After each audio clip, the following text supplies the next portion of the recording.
Praise the Lord. Glorify the name of God. Hallelujah. Hallelujah. Salamat Lord. Mayroon uli kaming oras na katulad nito na ibinigay mo sa amin. Mga kapatid, isang mabiyayang pagninilay pang muli sa inyong lahat. Saan man kayo naroon, saan mang panig ng mundo. Tayo po ay magkaisa sa pamamagitan ng internet na magnilay ng mabuting balita ng ating Panginoon. Mga kanilay, ako'y nananalig na muli marami na namang inihandang biyaya ang ating Panginoon para sa ating lahat. Kaya tayo po ay concentrate lang sa pagninilay. Buksan natin ang ating isipan, ang ating puso. Ihanda din natin yung ating mga tubig dyan. At hayaan natin na magamit ng Panginoon yan, instrumento, hindi lang para sa inyo, kundi para din sa mga kapatid nating walang time na katulad nito. Pero gusto ding abutin ng Panginoon ng kanyang biyaya, lalo na ng pagpapagaling, at ng kapayapaan, kapanatagan, kalakasan. Wala pong imposible sa Panginoon. Amen po? Kaya simulan po natin ito, mga kapatid, sa ngalan ng Ama, ng Anak, at ng Espiritu Santo. Amen. Amang banal, amang makapangyarihan sa lahat, muli kaming dumudulog sa iyong kabanal-banalang trono ng habagat awa mo. Nananalig po kami, Panginoon, ang kadakilaan mo'y walang hangganan. Ikaw ay tunay na kahanga-hanga, talagang karapat-dapat ka sa lahat ng papuri, pagluwalhati, pasasalamat, pagdakila, pagkilala, lalo na ang sambahin, Panginoon. Ikaw lamang ang karapat-dapat, O Diyos, na laging itaas, parangalan. Kaya naman sa mga sandaling ito, Panginoon, tanggapin niyo po ang aming pagsamba, tanggapin niyo po ang aming pagpupuri sa iyo, tanggapin niyo po, Panginoon, ang aming pasasalamat sa lahat ng biyayang ipinagkaloob mo sa amin at ipagkakaloob pa, lalo na sa pagninilay namin ito. Nananalig po kami, Panginoon, muli magpapagaling ka ng mga may karamdaman, magpapalaya ng mga naaalipin, magbibigay ng kapayapaan sa lahat ng naghahanap nito at naghahangad nito, O Diyos. Kaya naman, Ama, inaangkin po namin muli ang malayang pagkilos ng iyong Espiritu, Panginoon, upang siya ang magturo sa amin, magpaliwanag sa amin, magbukas ng isipan at puso namin, lalo nang mag-touch ng aming kaluluwa, Panginoon, sapagkat alam namin, Lord, ito ang pinakamahalaga sa iyo.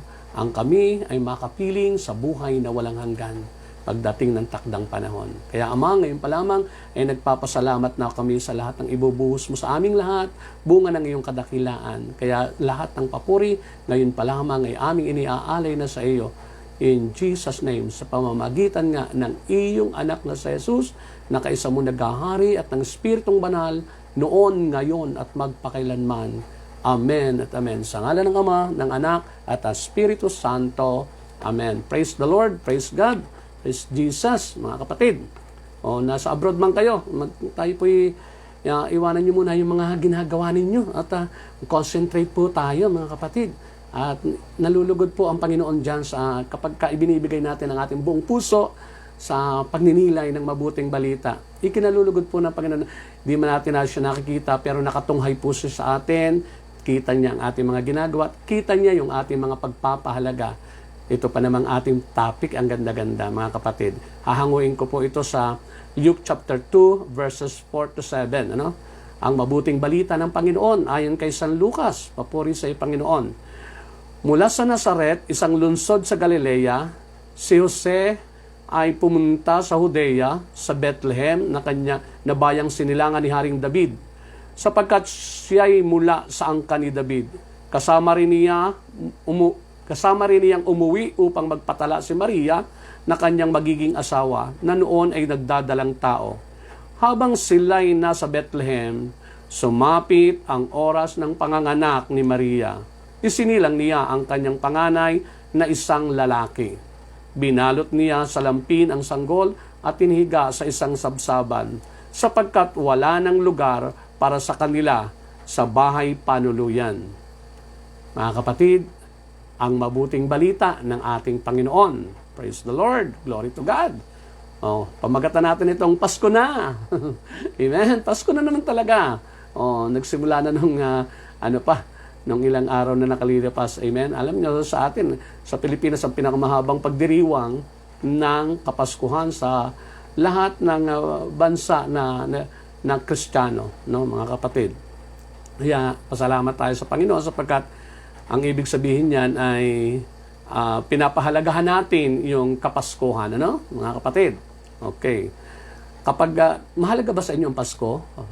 Nawa-nawan, mga kapatid, ay binibigyan natin ng malalim na pagpapahalaga ang Pasko. Bakit? Ano ba ang Pasko? Di ba? Ano ba ang Pasko? Ito ang pagsilang ng ating Panginoon, ang Jesus. Amen? Kaya dapat pinapahalagahan. Mahalaga ba talaga? Of course. Bakit? Tingnan nyo. Ano bang ginagawa kapag mahalaga ang isang bagay na nangyari? Yung event na nangyari, anong ginagawa ng karamihan basta ito ay pinahalagahan? Isang pangyayari. Unang-una, inire-record. Yan. Kaya naka-record yung pagsilang ng ating Panginoong Yesus. Alam ba, yung birthday nyo, di ba? Kaya inire-record dyan kasi mahalaga. Amen? Ay kung yung inyo na, yung atin na mga birthdays, mga kapatid, ay inire-record, itinatala, how much more ang the King of Kings and the Lord of Lords, di ba? Yung kanyang pagpunta sa atin, pagdalaw sa atin, sa pamamagitan ng unang Pasko. Amen? Isinilang siya, mga kapatid, ang ating Panginoong Hesus. Okay, so, kaya inire-record dyan. Tayo mga Kristiyano, lalo tayo mga Katoliko, inilagay natin yan bilang pagpapahalaga sa December 25. Okay. Hindi mahalaga kung ano ang eksaktong date o whatever man. Ang mahalaga, we are celebrating yung Christmas. Amen? Mahalaga sineselebrate natin. Kaysa hindi mo sineselebrate, parang wala lang sa iyo yung ginawa ng Panginoon, no? Parang wala lang sa iyo. Kayabangan yan. Kung yung mga makasalanan nagdiriwang ng kanilang birthday, how much more ang ating Panginoong Hesus na nagkatawang tao. Tama? Okay. Kaya inire-record basta mahalaga. Pangalawa, basta mahalaga ang pangyayari, tanda natin, basta mahalaga ang pangyayari, ginagawa ito ng simbolo. Tingnan nyo, di ba? Anong simbolo ng birthday mo, kapatid?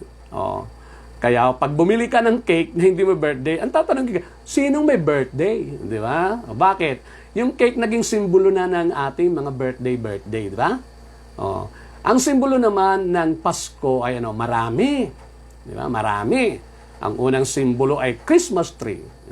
Di ba? Ang pangalawa, ang isa pa ay yung star. Yung mga parol na nagkumukuti-kutitap. Yung mga Christmas lights, di ba? Kaya pag nagkabit ka nagpailaw ka ng Christmas light nang hindi Pasko, sabi, Pasko na dito di ba? Ganon?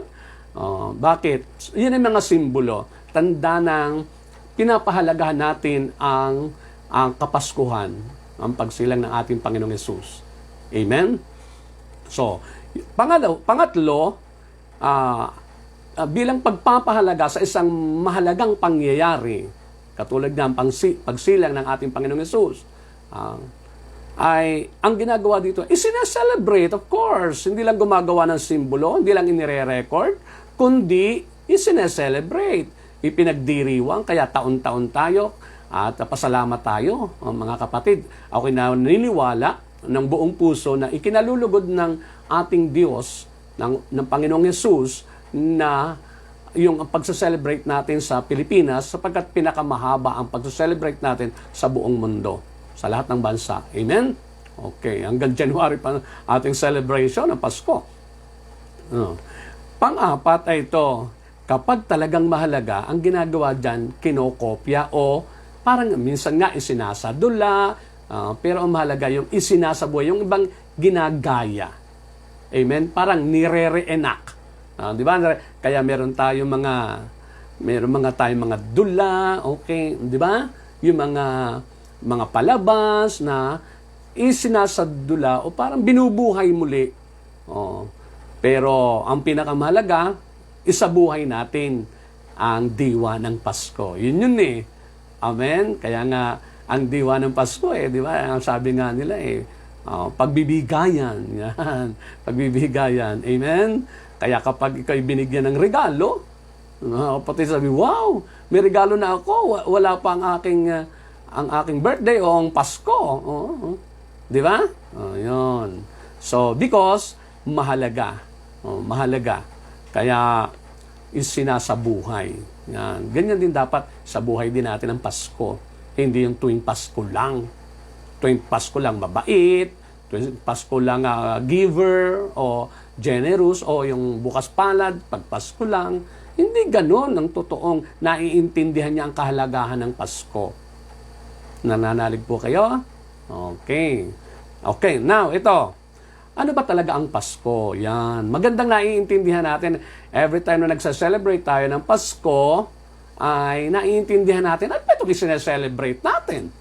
Dahil kung hindi natin nauunawaan, mga kapatid, katulad din noong yung kamatayan ni Jesus, di ba? Yung kamatayan ni Jesus, may mga taong, dahil hindi nila naiintindihan yung Kwaresma, yung kamatay, yung pag-sacrifice ni Jesus, yung passion, death, and resurrection ni Jesus, yung mga hindi nakakaunawa kung ano-anong ginagawa during, halimbawa, Biyernes Santo, di ba?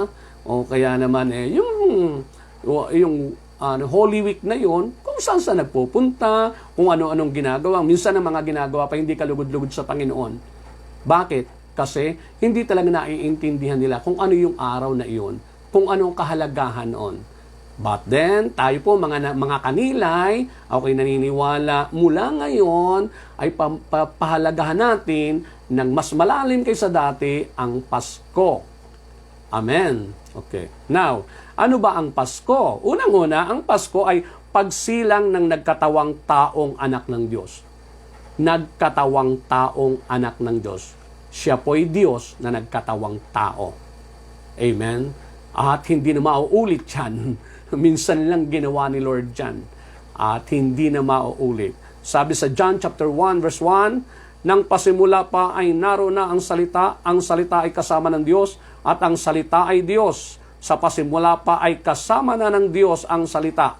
Pagdating po sa verse 14, naging tao ang salita at nanirahan sa piling natin. Nakita namin ang kaluwalhatiang tunay na kanya bilang kaisa-isang anak ng Ama. Siya ay puspos ng kagandahang loob at ng katotohanan. Okay, yon. Nagkatawang tao. Amen? Hinubad niya ang kanyang pagkadiyos. Sabi sa Philippians chapter 2. Bagamat siya ay katulad talaga, kapantay ng Diyos, hindi niya hinagad na maging kapantay talaga ng Diyos. Sa halip, hinubad niya ang kanyang pagkadiyos at nagkatawang tao na muhay ng katulad ng isang alipin. O, tingnan nyo. Amen? Okay, kaya tingnan nyo, saan sinilang siya? Sa palasyo ba siya isinilang? Hindi. Sa hotel ba siya isinilang? O sa mamahaling ospital? No. Sa sabsaban. Sa sabsaban. Alam nyo ba yung sabsaban? Mga kapatid, kung kayo makakakita ng sabsaban, yung mga sabsabang nakikita natin ay sa Belen na lang, di ba? Yung Belen na mga miniature natin dyan, yung mga design natin every Christmas. Pero kung makakakita po kayo ng totoo, yung literal, yung actual, mga kapatid, na sabsaban, hindi po nyo magugustuhan ng amoy. Bakit? Sapagkat, syempre, na doon ang dumi ng hayop, naroon din ang, syempre, doon din na nagwewewe yon, di ba? So, yun ang amoy noon. Tapos, hindi naman hindi naman ini-sprayan nyo ng air freshener. Di ba? So, doon po sinilang si Jesus. Imagine, ang lumikha ng langit at ang lupa, ng lahat ng nakikita at di nakikita. Di ba? Doon isinilang. Grabe, Grabe talaga. Grabing kadakilaan ang ginawa ng ating Panginoon.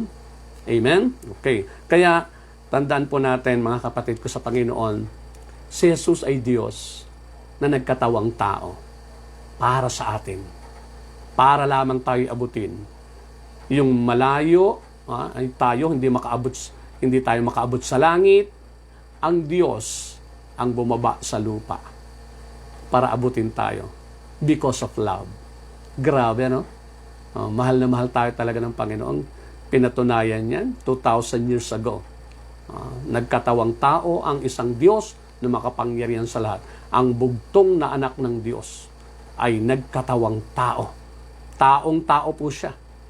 Naranasan niya kung ano ang buhay tao. Amen? Kung yung damdamin natin at naramdaman ng Panginoon, yung nararanasan natin. Amen? Now, pangalawa, ang Pasko ay ang pagsilang ng manunubos. Manunubos. Okay. Now, anong ibig sabihin nito? Sabi ng Panginoon ito, Matthew chapter 20, verse 28, sapagkat maging ang anak ng tao ay naparito hindi upang paglingkuran, kundi upang maglingkod at ialay ang kanyang buhay sa ikatutubos ng marami. Sa ikatutubos ng marami. Ano ito? Unawain natin na malis malalim, mga kapatid. Alam ninyo, tayong lahat ay may utang sa Diyos. Ang kasalanan. Amen. Lahat tayo. Wala pong walang kasalanan. Amen. Lahat ng tao na isinilang sa mundong ito ay nagkaroon ng kasalanan. Amen. Maliban lamang sa preparation kay Mama Mary. Amen. Okay, bilang sapagkat si Mama Mary, siyempre, siya ang magiging vessel ng anak ng Diyos. Ipinrepare muna siya ng ating Diyos, ng ating Ama, upang maging malinis, walang bahid ng dungis, para sa gayon, sapagkat ang ating Panginoong Yesus ay magiging taong-tao. Taong-tao. Tandaan niyo yun, taong-tao. So, ang dugo ni Jesus, ang magiging dugo ni Jesus, ang magiging laman at buto ni Jesus, syempre, manggagaling kay Mama Mary. Amen? Kaya kailangang banal din si Mama Mary para sa gayon ay walang dungi siya. Otherwise, kung nanggaling sa marumi, kung nanggaling sa contaminated, yung laman at dugo, tubig na bahagi ng katawan ni Jesus, buto, ay di marumi, magkakaroon din ng bahid si Jesus. Yun po yun. Amen po. Kaya ganun natin venerate si Mama Mary. Amen po. Hindi natin sinasamba, kundi talagang pinaparangalan natin siya. Sapagkat yung pag-oo ni Mama Mary ay naging malaking parte ng ating katubusan. Amen. May nagtanong, sabi, kung hindi umuo si Mama Mary doon sa sinabi ng anghel, mga kapatid ko sa Panginoon, at hindi siya sumagot na mangyari sa akin ayon sa iyong sinabi, magkakaroon ba tayo ng katubusan? Magkakaroon ba tayo? Magkakaroon pa rin tayo, kaya lang pwedeng ma-delayed. Pwedeng ma-delayed. Bakit? Kung di siya sumagot, hahanap uli ang Panginoon nang sasagot sa kanya. Amen? Nang pipili uli siya. Malay mo kung mula noon hanggang ngayon wala pa rin. Di ba? Di hanggang ngayon wala pa tayong sigurado yan. Pare-pareho tayong impyerno, wala tayong pag-asa. Amen po?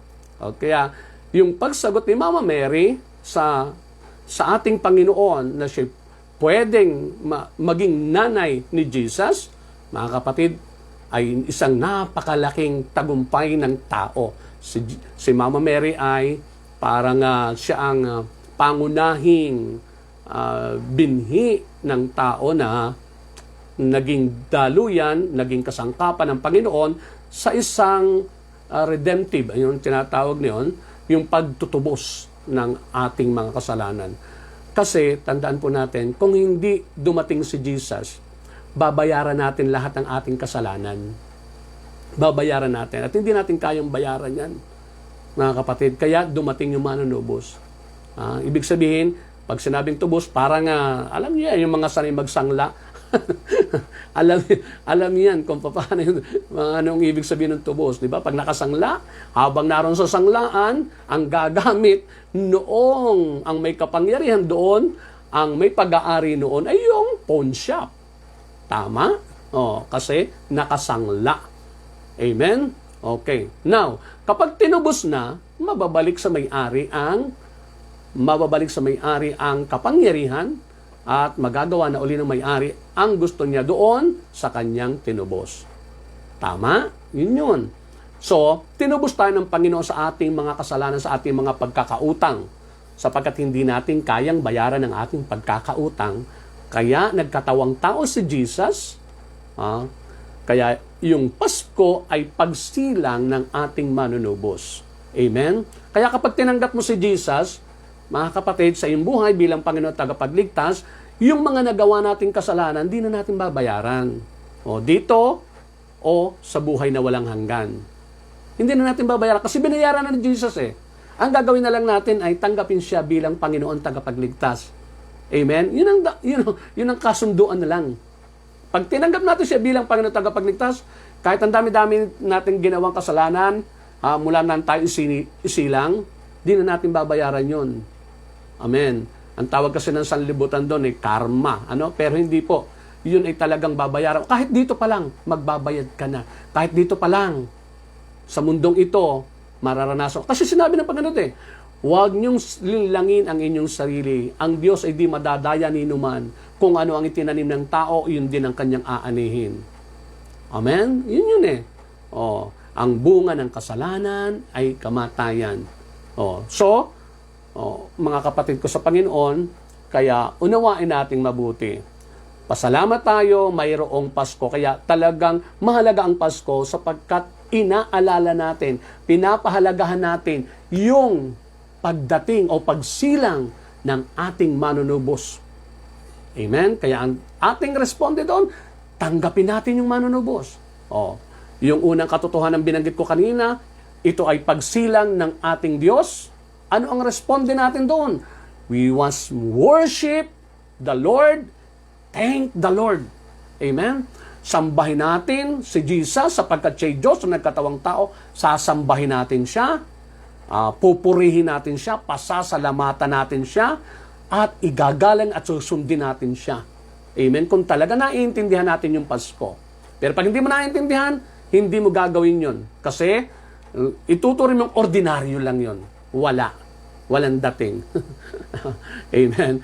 Kaya naman yung mga taong sumasamba kay Jesus, nagpupuri kay Jesus, sumusunod kay Jesus, nagpapasalamat kay Jesus sa kanyang pagkakatawang tao, grabe naman ang ginagawa ng Panginoon sa kanyang buhay. Amen? Totoo po yun kasi kinikilala mo yung nangyari. Yung bang, alam mo yung ibig sabihin ng Pasko.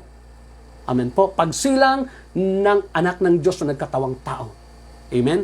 Pangalawa, pagsilang ng ating manunubos. Amen? Tinubos tayo. Binayaran niya.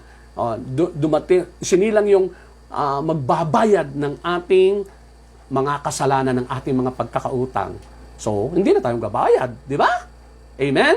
Mag-i-enjoy na lang tayo ng kalayaan. Yung kalayaan. Di ba? Pagka ikaw nakabayad ng utang, di ba malaya ka na? Ang sarap ng pakiramdam. Dapat ganun ang feeling natin. Hindi na tayo nagkakaroon ng guilt. Hindi na tayo nagkakaroon ng nakokonsensya tayo. Ang gagawin lang natin lagi ay, Lord, sorry po, patawad po. Alam ko po, Lord, binayaran po ang aking utang. Pero, patunay naman noon, hindi mo na binabalikan yung iyong mga kasalanan. Binayaran ka na nga dun eh. Di parang ginagawa mo dun eh. Gusto mong isilang ulit si Jesus. Ay sabi ng Panginoon wala nang pangalawang pagsilang pa uli. Amen? Kaya maintindihan natin yon, dear brothers and sisters. Naunawaan po ba ninyo? Nawa naman. Amen? Okay, so, tapikin nyo ang inyong sarili. Sasabihin natin, kapatid, Brother Ding, huwag mo nang balikan yung dati mong buhay. Huwag mo na yung dati mong kasalanan. Huwag mo nang babalikan kasi tinubos ka na dyan Mahiya ka naman doon sa tumubos sa iyo. Amen? Okay. Next is ito. Mga kapatid ko sa Panginoon. Sabi nga sa Matthew, dito sa pangatlo, ang Pasko ay ang pagsilang ng ating tulay sa Ama. Tulay sa Ama. Biruin niyo yun. Sabi nga sa John chapter 14, verse 6, ako ang daan, ang katotohanan at ang buhay. Walang makapupunta sa Ama, kundi sa pamamagitan ko, sabi ni Jesus. Tingnan nyo. Kuha nyo mga kapatid. Sabi ni Lord yan. Ako ang daan, ang katotohanan ng buhay. Walang makapupunta sa Ama, kundi sa pamamagitan ko. So, yung Pasko ay ang pagsilang ng ating tulay sa Ama. Yung ating connection, yung ating daan sa Ama. Amen? Makakalapit na tayo. Dati wala tayong access sa Ama. Kasi ang Ama napupuot sa atin. Napupuot ang Ama sa atin dati. Actually, hindi naman talaga sa atin, kundi sa kasalanan natin eh. Doon sa kasalanan natin, kaso yung kasalanan nga, kasama natin eh. Amen? Parang ganito yan, mga kapatid. Halimbawa, ayaw ko sa t-shirt na pula. Ay suot-suot mo yung t-shirt na pula. Kaya ikaw nadadamay doon sa ayaw ko. Amen? Instead na pure, ang pagkagusto ko sa iyo, ang pagmamahal ko sa iyo, nababawasan. Bakit? Kasi suot-suot mo yung ayaw kong kulay na damit. Parang ganon. Amen? Ganon din yun. Suot-suot natin ang kasalanan na galing kay Satanas. Amen? Pero, nung dumating ang ating Panginoong Hesus na nagbayad ng ating kasalanan, mga kapatid, tayo hinugasan ng ating Panginoon. Amen? Wala na tayong utang, kaya pwede na tayo makakalapit sa Ama sa pamamagitan ng Panginoong Hesus. Amen. Alam niyo ba kung ano ang ganda noon? Kaya kapag tayo ay nagpipray, lagi natin sinasabi, hinihiling ko po ito sa pamamagitan. Sa pamamagitan. Ibig sabihin, nasa pagitan si Jesus. Amen. Between us and our God the Father is our Lord Jesus Christ. Tama? Siya yung nagko-connect sa atin. Without Him, we are disconnected with our God the Father. Nakuha niyo po mga kapatid? Hindi tayo nakakonect. Wala tayo. Kumbaga sa kahit may ilaw ka, kahit may ilaw ka sa bahay at hindi ka naman konektado doon sa poste, ay hindi ka pa rin makakaranas ng maliwanag na bumbilya. Amen? Kailangan connected. At ang nagko-connect sa atin, ang daan nga ng kuryente, ang daan ng biyaya, yung daan din ng ating panalangin papunta sa Ama para makarating sa Ama, ang ating panalangin ay sa pamamagitan ni Jesus. Amen? Kaya, ang Pasko ay nagpapaalala sa atin ng kahalagahan ng isang napakahalagang pangyayari. Ano yon? Ang pagsilang ng ating koneksyon, ng ating tulay, ng ating daan patungo sa Ama. Amen? Kaya makakahingi na tayo. Kaya nga sabi ng Panginoon sa John chapter 14 verses 13 to 14, sabi doon, sa pangalan ko, ano man ang hingi ninyo sa aking Ama, ay ipagkakaloob sa inyo. Amen? Sabi doon, 14:14 ng John. So napakahalaga nun mga kapatid, sapagkat siya nga ang daan. Amen? Klaro po ba yun mga kapatid ko? Okay. Next is ito. Dear brothers and sisters. Pang-apat, ano ba ang Pasko? Ang Pasko ay ang pagsilang ng ating tagapagligtas. Tagapagligtas. Alam niyo, yung salitang pagliligtas ay hindi para lamang sa ating kaluluwa. Sapagkat nung siya ay bumaba sa lupa, hindi lang concern siya sa ating kaluluwa. Of course, primarily, ang ating kaluluwa ang target ng Panginoon. Bakit? Sapagkat ang ating namang katawan dito sa lupa, habang tayo pagkatapos natin ang buhay dito sa lupa, ay iiwan na natin ito, mabubulok itong ating katawan. Kaya, number one, talagang pakay niyaya ang ating kaluluwa na maibalik sa piling ng Diyos. Kasi yun ang original na plan ng Panginoon. Tayo nilikha ng Diyos para kapiling niya.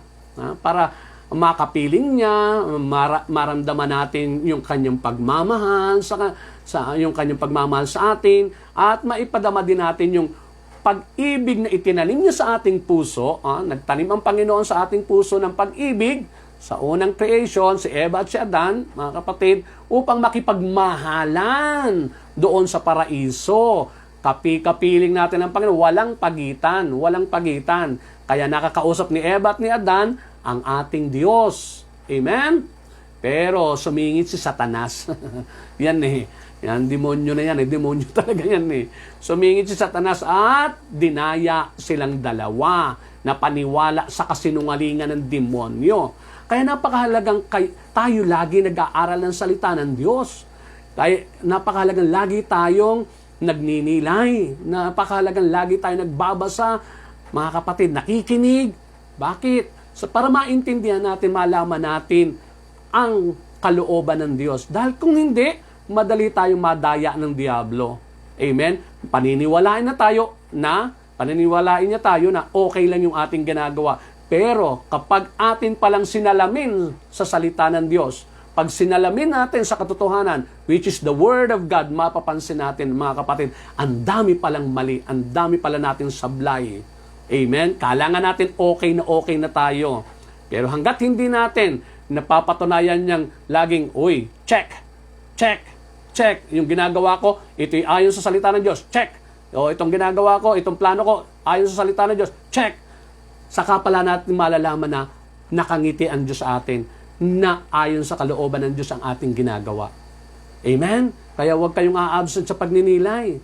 Amen? At huwag lang nga, balik-balikan nyo. Ang dami-dami na nating video, di ba? Balik-balikan nyo at marami po kayong matututunan dyan. At lahat yan magbibigay sa atin ng daan upang maging malapit tayo sa Diyos. Amen po? Yung kaligtasan. Sabi ng Panginoon sa Luke chapter 2 verse 11. Tingnan nyo ha.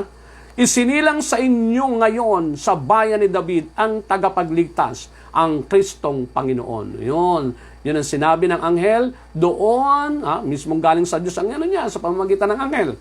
Ang nagsabi, doon sa mga pastol niya sinabi yan Isinilang sa inyo ngayon sa bayan ni David ang tagapagligtas, ang Kristong Panginoon. Tagapagligtas. Ang pagliligtas niya, mga kapatid, ay para din sa ating pang-araw-araw na sitwasyon. Kaya kapag tinanggap natin ang ating Panginoon bilang Panginoon tagapagligtas, ano man ang dinadaanan natin, ano man ang sitwasyon natin, tandaan po natin, mayroon tayong tagapagligtas.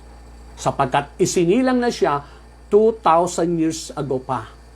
Amen? Dumating siya dito sa lupa, nagkatawang tao, ang ating tagapagligtas para iligtas ang ating sarili habang tayo narito pa dito sa mundong ito at higit sa lahat ang ating kaluluwa pagkatapos natin sa mundong ito. Amen po?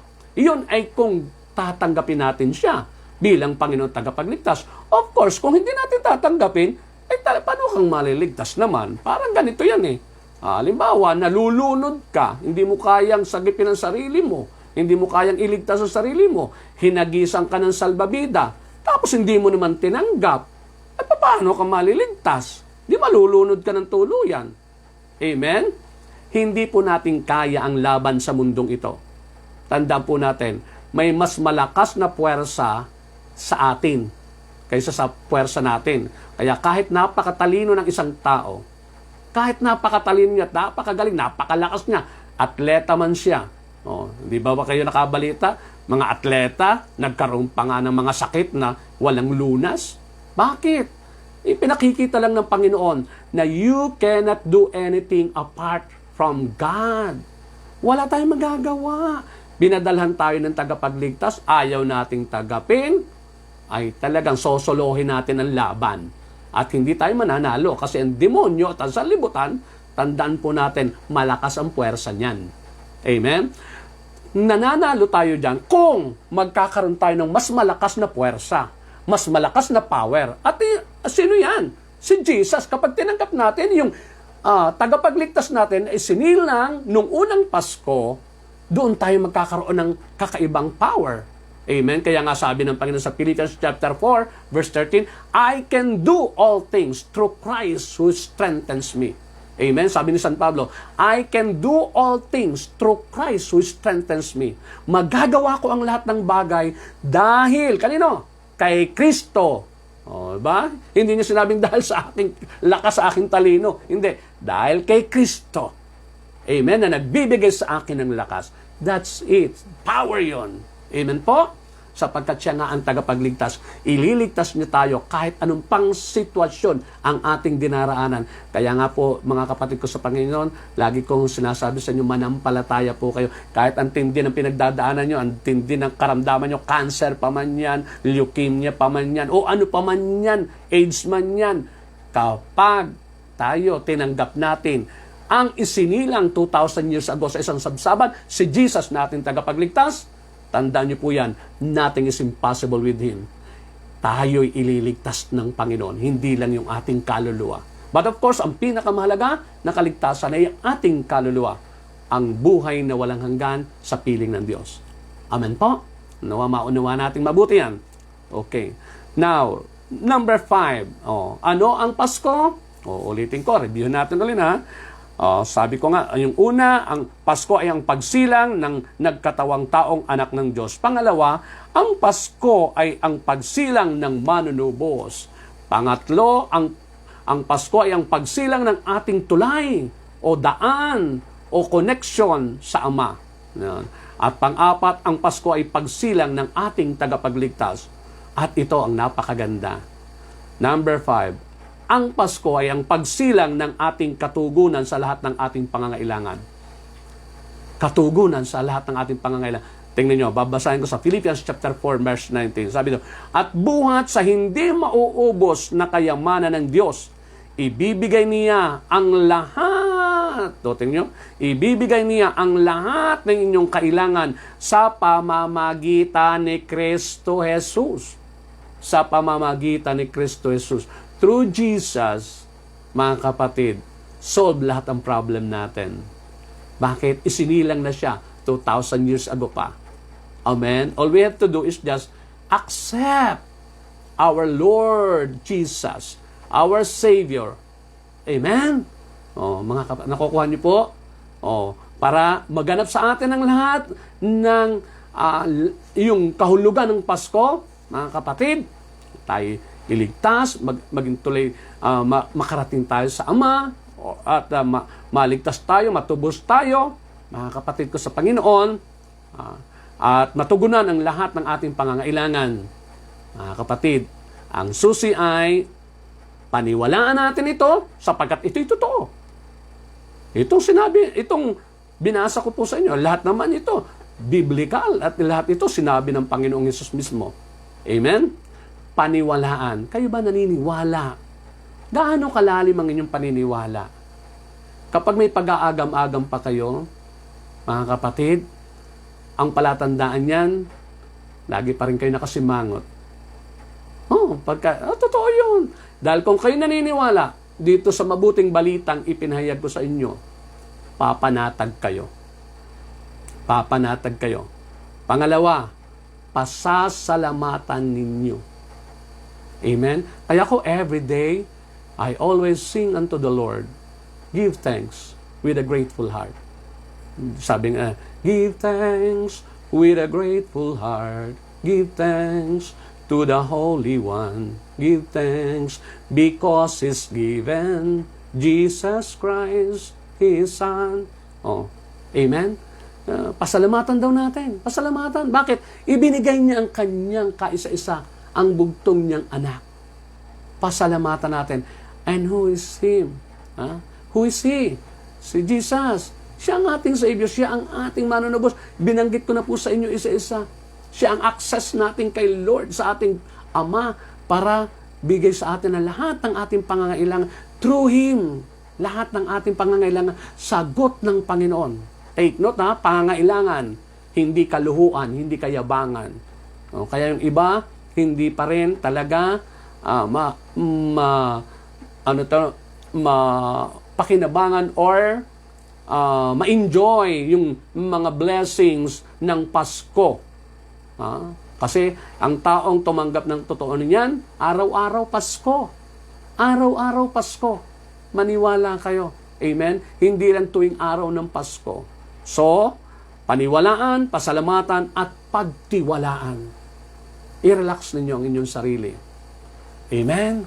Lalapit tayo sa Panginoon. Amen po? Tayo lalapit sapagkat magdidiwang tayo, magpapasalamat tayo. We have a Lord who was born in a manger for us. Ang target ay tayo. Ibinigay siya ng Ama para sa atin. Isinilang siya 2,000 years ago sa isang sabsaban. Because of love. Because of love, at yung pagsilang niya ay napakalalim ng kahulugan. At kung laging pagninilay-nilayan natin yan araw-araw, kahit hindi Pasko, makakaranas tayo ng kaligayahang Pasko araw-araw. Amen? Okay. So, sa oras na ito, mga kapatid ko sa Panginoon, lalapit tayo ng buong kababaang loob. Nananalig ako, tapat ang Panginoon sa atin. Paskong Pasko, malungkot ka. Di dapat yan. Naunawaan mo ngayon, dapat nakangiti ka na ngayon. May problema ka, huwag ka mag-alala. Solve na yan. Kasi meron ng Kristo Jesus na tumubos sa atin. Amen? All we have to do now is just believe and trust. Thank Him. Pasalamat na tayo. Kasi 2,000 years ago, tinubos na tayo, iniligtas na tayo. Ang gagawin na lang natin, maniwala, magtiwala, at magpasalamat. Amen? Okay. Yung mga may karamdaman, yung tubig nyo dyan, ihanda nyo. Then, pagkatapos natin mag-pray, inumin nyo yung tubig. Amen? Manalig tayo.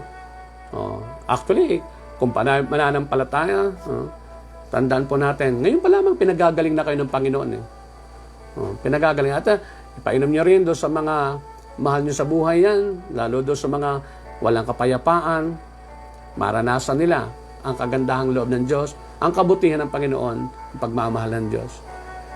I will pray for you, mga kapatid, at nawa ang kininyo na panalangin nyo ito. Ama, sa ngalan po ng anak na si Jesus, patawarin mo kami, Panginoon, sa mga nagdaang panahon na hindi ganoon ang pagkaunawa namin sa Pasko. Patawarin niyo kami, Panginoon, kung lagi namin nalilimutan na minsan ay isinilang ka dito sa lupa. Nagkatawang tao para sa amin dahil sa pagmamahal ng Ama sa amin at dahil sa iyong pagmamahal din, Panginoon, ay naranasan namin ang iyong kadagandahang loob. Ama, sa mga lahat ng mga may karamdaman, Lord, please, patawarin niyo na po sila sa kanilang mga kasalanan na nagawa, bunga ng walang kaalaman, Panginoon, walang pagninilay. Patawarin mo po, bunga ng kahinaan, bunga ng impluensya ng mundong ito. Patawarin niyo po ang bawat isa sa amin. Ano man po ang pinagdaanan namin, mga nagawa namin, mga nasabi namin, mga namutawin sa aming labi na hindi kalugod-lugod sa iyo, patawarin niyo po ang bawat isa sa amin. Lahat kami nagkulang, lahat kami nakalimot, Panginoon, lalo na po yung mga pagkakataon na masyado kami bilib sa sarili namin, kalangan namin, Lord, kaya kami nakakagawa ng ganito, ng ganon, ay dahil malakas kami, dahil kami mahusay. Hindi po nalilimutan po namin lahat yan ay kagandahang loob mo. Sapagkat walang nangyaring mabuti na wala kang kinalaman, ikaw ang nasa likod niyan, Panginoon. At wala rin kaming tinanggap na mabuti na hindi po galing sa iyo, sapagkat isa naman ang pinagmumula ng mabuti. Salamat po sa katiyagaan mo sa amin na kahit napakatagal mo nang nagkatawang tao, ay hindi pa rin ganon kalalim ang aming pagpapahalaga sa ginawa mo. Thank you, Lord, nagkatawang tao ka. Paano na kaya, Panginoon, kung pinabayaan mo na lang kami? Paano kaya, Panginoon, kung hinihintay mo ang aming tugon sa iyo? Lord, wala kaming maaasahan. Pero salamat, Panginoon, sapagkat ikaw ang nanguna, nagkusa. Panginoon, na magkatawang tao, salamat. Ama, salamat po, sinugo mo ang iyong anak. Inutusan mo na magkatawang tao. Thank you, Lord. Napakabuti mo po. Nawa, tanim mo ng malalim sa amin ang diwa ng Pasko. Ang kahulugan ng Pasko. Panginoon. At kung ano ang benefits namin dito.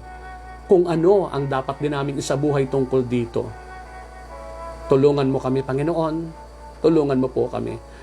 Pagalingin mo nawa, Panginoon. Alang-alang kay Jesus na nagkatawang tao at tumubos sa lahat sa amin, Panginoon. Alang-alang sa Kanya.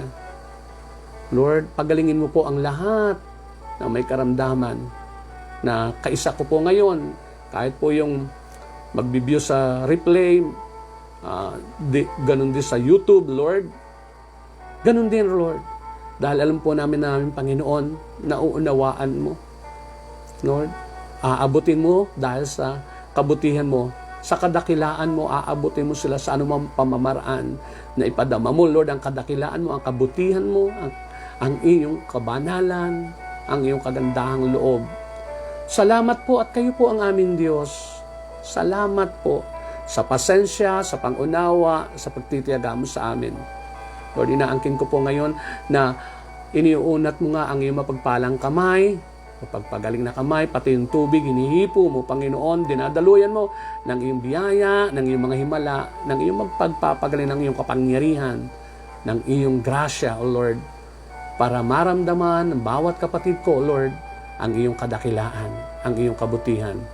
Pagpalain mo rin, Lord, ang lahat na namumroblema ngayon, kapatid ko, Lord, lahat po sila nakikipagnilay ngayon na may pinagdaraan ng mga problema, kahirapan, kagigipitan. Ama, sabi mo, through Jesus, buhat din sa iyong kayamanang hindi nauubos, Panginoon, ay ibibigay mo ang lahat ng aming pangangailangan. Pangako mo po yan sa pamamagitan ng iyong anak na si Jesus na nagkatawang tao, ay tutugunin mo kami. Ipagkakaloob mo ang lahat ng aming pangangailangan. Dalangin ko po, Lord, mga kapatid ko, ngayon ay nakikipagnilay. Please, ano man yung kanilang problema, financial man yan, sa relasyon man yan, Panginoon, sa mga material man, physical man, whatever man, Lord, na kanilang problema, na nagpapahirap sa kanila, gumagambala sa kanila, nag-aalis ng kanilang kapayapaan. Lord, I pray, kayo po, Lord, ang mag-solve nito. Sa inyo po'y walang imposible. Sa inyo'y walang mahirap. Dahil kay Jesus, nananalig kami. Dahil kay Jesus, gagawin niyo po yan para sa amin, alang-alang sa inyong dakilang pag-ibig at sa ginawa ng Panginoong Jesus. Ama, inaangkin po namin sa oras na ito, bumubuhos ang biyaya mo. Bumubuhos ngayon ang biyaya mo, lalo ng pagpapagaling, kapayapaan, kapanatagan, kalakasan, Panginoong kasiglahan. In the name of Jesus. Salamat, Panginoon. Salamat po.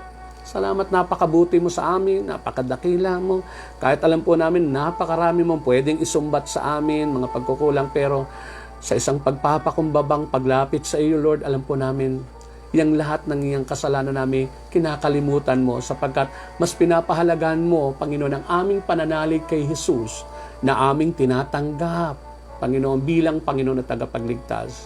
Mga kapatid, sabihin nyo, Panginoong Jesus, tinatanggap kita bilang Panginoon ko at tagapagligtas. Ikaw ang regalo sa akin ng Ama sa Kapaskuhang ito, pinakamahalagang regalo sa lahat ng regalo. Tinatanggap ko ngayon, ikaw, Panginoong Jesus, bilang Panginoon ko at tagapagligtas.